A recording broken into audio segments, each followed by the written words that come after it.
message, and even also, Lord, for Sister Grace, for giving her again another year on her life.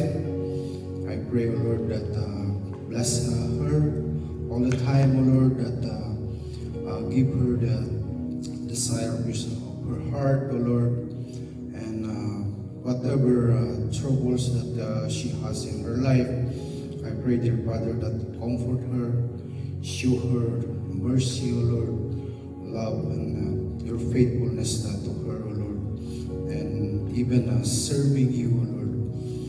Dear Father, I pray that as we part this place, I pray that may your blessing will be upon us, O Lord, and we pray that all the words that we heard today will be useful also in our lives, in our daily lives.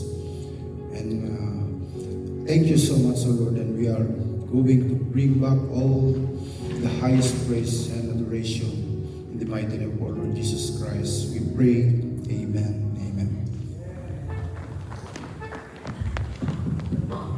Amen. Na-bless po ba tayong lahat sa message ni Pastor this morning?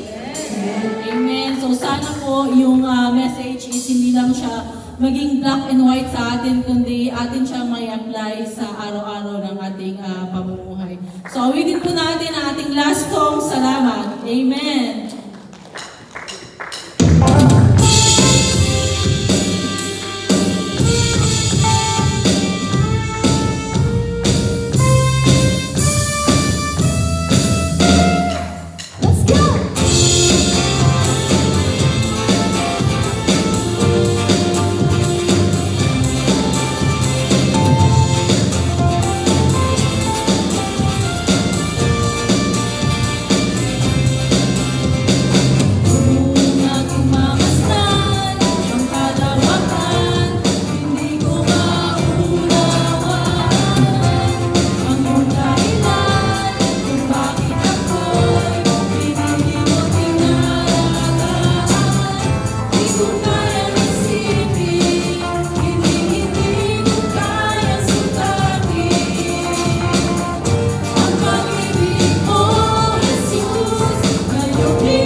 Sa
Blessed Sunday, everyone.